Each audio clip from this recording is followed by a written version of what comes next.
مرحبا، شلونكم؟ يا رب تكونون بأفضل حال. إن شاء الله في فيديو اليوم راح أسوي وياكم نوعين من كيكة العصرونية أو كيكة الشاي، زائد طريقة الكيك البركاني، وراح أسوي وياكم طريقة صوص الكاكاو الاقتصادي. هذا الصوص ما يحتاج منكم هواية مكونات وطريقته كلش ناجحة إذا حابين تسوون أكثر من كيكة. وهسه نقول بسم الله ونبلش بالطريقة. أول شي عندي نص كوب من الكاكاو الخام، تكون نوعية الكاكاو زين.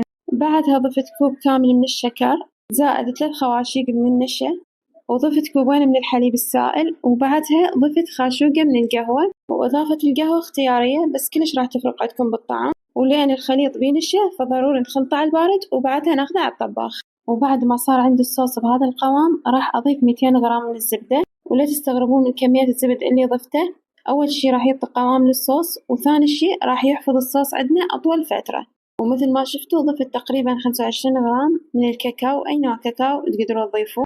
وبعد ما جهز الصوص انتظرته شوية يبرد، وبعدها ضفته بحافظة وراح أدخله للثلاجة.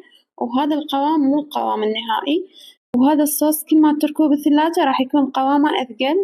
وهسه نبدأ نشتغل بأول نوع من الكيك اللي هو الكيك المحسن أو الكيك الإسفنجي. وهذه المكونات اللي راح أذكرها وياكم، هذه قياس كيكتين.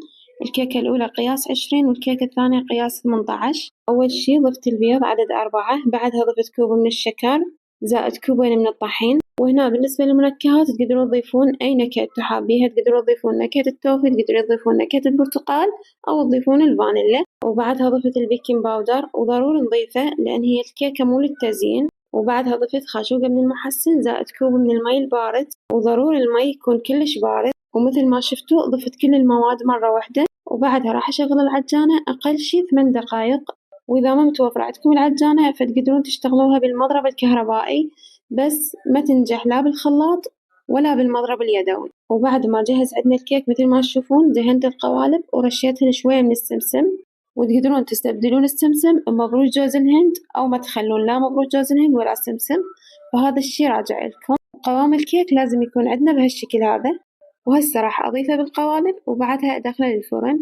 وضروري يكون الفرن بأي نوع من الكيك، ضروري يكون الفرن حامي مسبقا حتى ما تهبط عندكم الكيكة.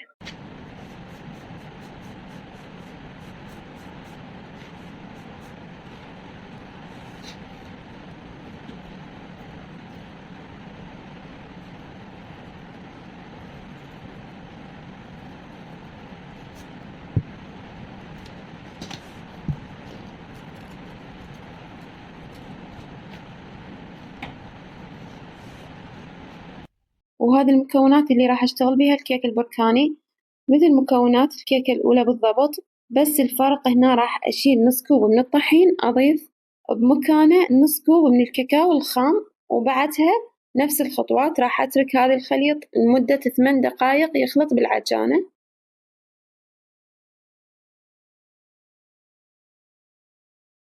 وهنا أول كيكة تكتملن ويانا تقريبا أخذنا 15 دقيقة بالفرن. وطبعا الوقت يعتمد على نوع الفرن، ياخذ أقل أو أكثر حسب نوع الفرن اللي عندكم.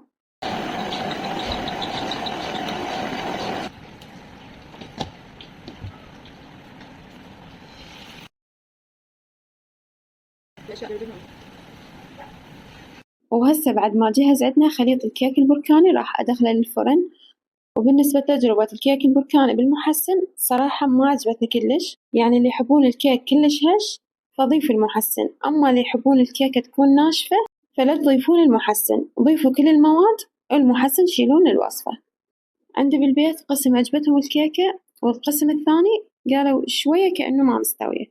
مثل ما قلت لكم اللي يحب الكيك يكون هش فهذه الوصفة اعتمدوها. وإذا لاحظتوا نفس المكونات اللي اشتغلتهن بالكيكتين القبل هذه نفس المكونات بالضبط اشتغلتهن بهذه الكيكتين، بس هذه الكيكتين طلعت عندي قياس 20، يعني الكيكتين صارن عندي قياس 20.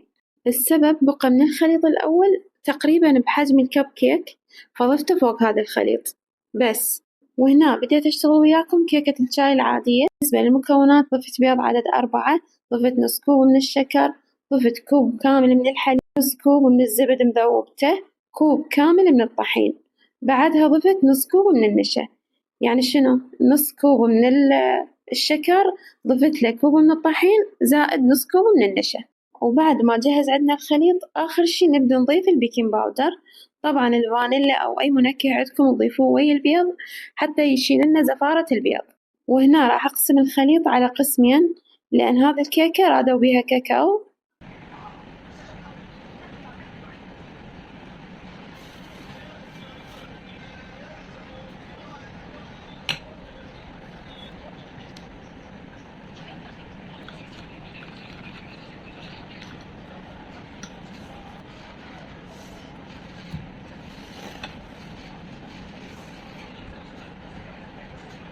بعد ما جهز عنده خليط الكيك ومثل ما قلت لكم قسمته على قسمين، عندي قالب دهنته بشوية من الزيت وبعدها رشة من الطحين حتى ما يلتصق عندنا الكيك، وراح أشتغلها وياكم بهذه الطريقة مثل ما تشوفون خطوات كلش واضحة.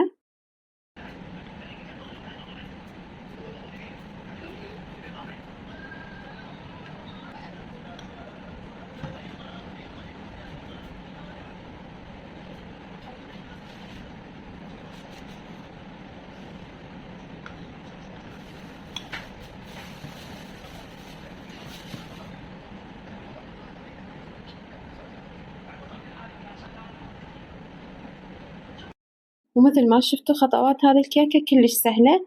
هسه جهزت عندي وراح أدخل، وبعدها هناك تملت عندي الكيكات البركانية وهذا شكلها النهائي. طبعا هذه الفترة كل الوصفات اللي جاي أشتغلها جاي أصورها بس ماكو وقت أنزل، بس إن شاء الله أحاول هذه الأيام أنزلكم كل الوصفات اللي مصورتها. وهنا هذه الكيكات السادة اللي جهزناها بالبداية، وهذا آخر كيكة صارت جاهزة ويانا.